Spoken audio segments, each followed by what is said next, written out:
No single piece of this broad economic recovery can, by itself, meet the demands that have been placed on us. The challenges of our time threaten the peace and prosperity of every single nation, and no one nation can meet them alone.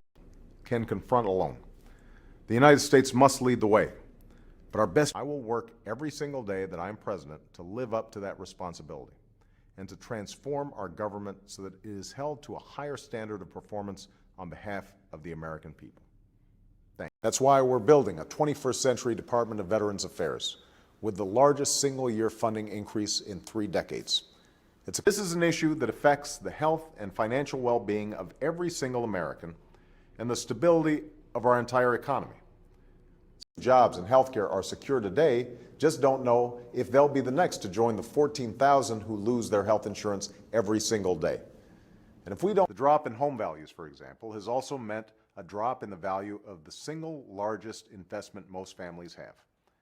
Over the last 12 months, nearly 6 million more Americans lost their health coverage. That's 17,000 men and women every single day.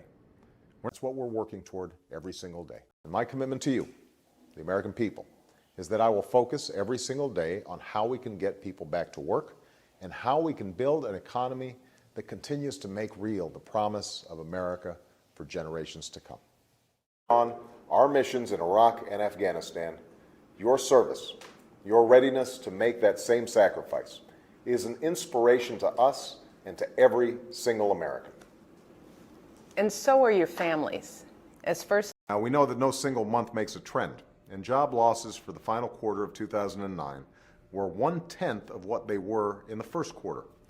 But it falls prey to the pressures of special interest groups, to the pull of local concerns, and to a reality familiar to every single American, the fact that it's a lot easier to spend a dollar than save one. In time, we'll see these skyrocketing healthcare costs become the single largest driver of our federal deficits. We've also ordered BP to pay economic injury claims, and we will make sure they pay every single dime owed to the people along the Gulf Coast.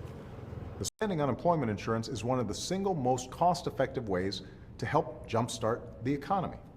It puts money into the pockets of folks who not only need it, it has actually added at least a dozen years to the solvency of Medicare, the single longest extension in history, while helping to preserve Medicare for generations to come. Up there on their to-do list with repealing some of the Medicare benefits and reforms that are adding at least a dozen years to the fiscal health of Medicare, the single longest extension in history. That agenda can keep for life. We're breaking the claims backlog and reforming